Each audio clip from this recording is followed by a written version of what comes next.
Fala pessoal, tudo bem? Vamos lá então. Vamos falar um pouquinho sobre república oligárquica no Brasil. Primeira coisa que a gente tem que entender é esse nome, né? O que é uma oligarquia?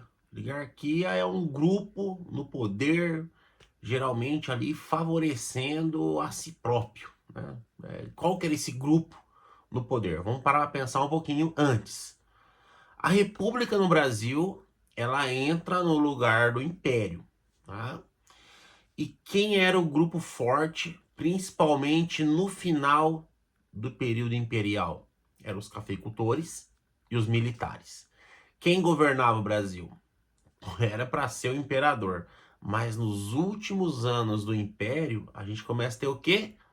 Atrito de interesses entre os grandes cafeicultores, os grupos mais altos ali, militares, principalmente aqueles que participaram da Guerra do Paraguai.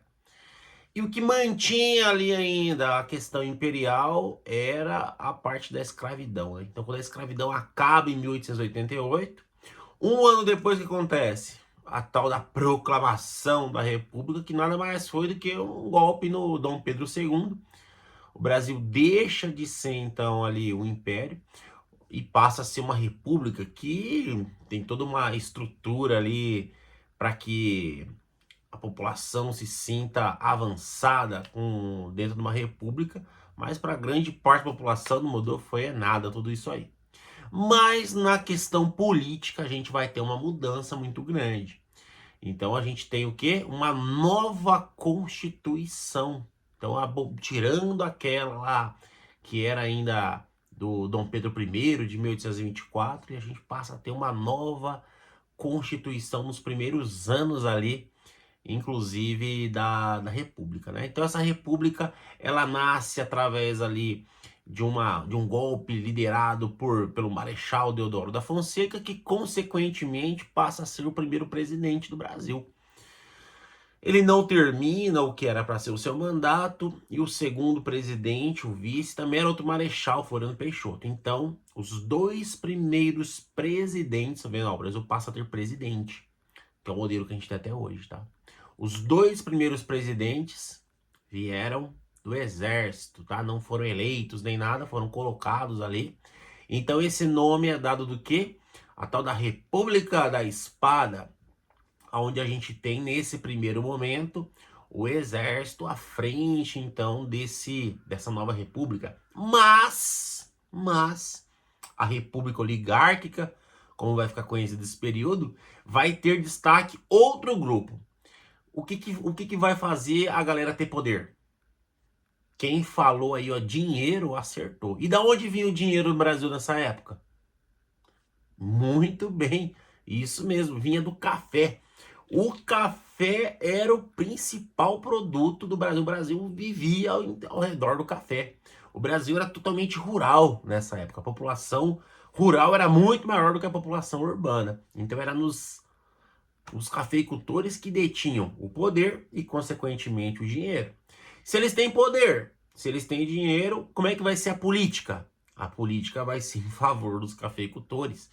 Então, essa primeira Constituição brasileira e republicana, tá, de 1891, ela vai ser o quê? Ela vai ser moldada para que crie-se uma estrutura de poder favorecendo os grupos ligados ao café. Por exemplo, o que vai acontecer? Uma coisa marcante dessa Constituição, a votação. Como é que era a votação? A votação ela era aberta, então ela não era secreta como hoje. O voto era aberto. O voto era aberto, então, digamos assim, a pessoa sabia em quem você votava. Nesse contexto vai surgir um personagem aí no interior do Brasil, o tal do coronel. Quem era o coronel? O coronel geralmente era um grande fazendeiro, nessa época um fazendeiro rico, que tinha muita influência sobre os menores ali. Como assim influência? Era ele que mandava no comércio local, era ele que era levado para batizar filho do povo, era ele que fazia a lei, a justiça ali, num lugar onde muitas vezes não se alcançava a lei.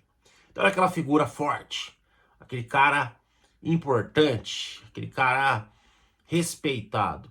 Então esse coronel, ele tinha acordo, favorecimento, favores, recebia em troca coisas dos grandes políticos. Em troca ele conseguia voto. Então o coronel chegava e falava assim, ó, esse aqui é o meu candidato e eu espero que o senhor me ajude aqui, né? Vote no nosso candidato. Você vai votar nele, né? Opa, claro, coronel.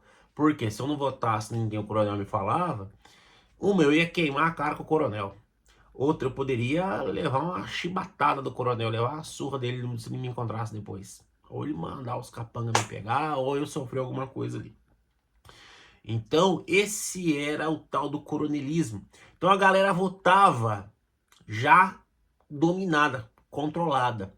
Por isso que é chamado de voto do cabresto. O que é o cabresto? O que é o cabresto no cavalo? É o que direciona ele ali, ó, aquela cordinha que puxa ali. Na pipa, a mesma coisa. Então o cabresto é o controle. Quem era controlado? A população. Quem fazia o controle? O coronel. O coronel estava em favor de quem? Dos grandes cafeicultores que eram ou políticos ou estavam ligados a esses políticos. Então, gente, durante muito tempo, as eleições todo mundo já sabia praticamente quem ia ganhar, tá? E como é que era isso aí? Dois grupos vão se destacar no Brasil, que são as grandes oligarquias, ou seja, as potências maiores. Nessa época, dois estados tinham o controle da economia: São Paulo e Minas Gerais. São Paulo, maior produtor de café; Minas, maior produtor de leite, embora também produzisse café bastante, tá? Mas no folclore vai ficar o quê? Os dois estados fizeram um acordo do tipo, ó, se a gente se juntar, organizar e escolher o candidato, nenhum outro estado com algum outro coronel, com alguma outra disputa, vai ganhar da gente, tá?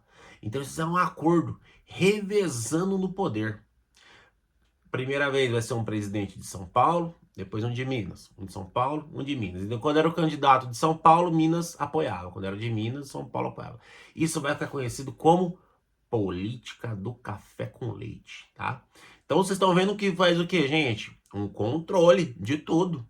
Então, ó, o café, a oligarquia, controlando o coronel, controlando a votação, tendo que leis de favorecimento, como, por exemplo, vai ter lá o convênio de Taubaté, que vai comprar o café que não for vendido para poder manter o preço sempre alto e os cafeicultores nunca sair perdendo. Vão usar a desculpa que isso vai ser para manter a economia nacional, realmente para manter a economia nacional. Mas quem vai sair ganhando? Os cafeicultores, os grandes cafeicultores, tá? Por outro lado, a gente vai ter também o café trazendo um avanço, que a gente, né, isso desde a época do Império, né? Então, principalmente São Paulo, as cidades ali ao redor vão crescendo economicamente, populacionalmente, em torno desse café, tá? Por outro lado, algumas regiões vão ficar o quê? Bem afastadas da política, bem abandonadas pelo governo. Por isso que a gente vai ter alguns movimentos de revolta durante o período aí da República Oligárquica, que vai até 1930. Eles vão revezar no poder de 1894 até 1930. Vários desses movimentos. Vai ter movimentos rurais, né? Como, por exemplo, Canudos, Contestado, inclusive com teor messiânico, líderes espirituais, salvação ali, e ao mesmo tempo luta pela terra, né? Vai ter movimentos armados, como por exemplo o cangaço, saques, assaltos no Nordeste, né? Principalmente no Agreste. Vai ter ali também movimentos urbanos. Rio de Janeiro, revolta da vacina, por exemplo, tá? Movimento operário, greve trabalhista em São Paulo em busca por direito trabalhista. Vai ter movimento, inclusive, de tenente. Quem era o tenente? Os oficiais de patente. Os oficiais que ficaram mais baixo, que estavam meio distante. Pô, o exército ajudou aí a instaurar a república e ficaram longe aí da participação, né? Então vai começar a criar também movimentos de origem tenentista, com a Marcha dos 18, a Coluna Prestes. Então o que a gente tem que entender? Que vários setores da sociedade estavam descontentes com a questão ali da república oligárquica. Tá? Então essa república oligárquica como é que ela vai se manter então tanto tempo?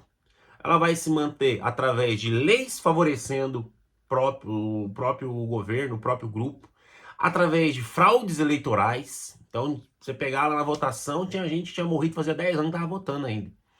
Através de violência ali, ameaças no voto do coronel, tá? Isso vai até 30, quando a gente vai ter um movimento embolado ali de Getúlio Vargas, eleição, crise de 29, desacordo entre São Paulo e Minas, que vai gerar uma revolta em 30, mas isso fica para o próximo vídeo.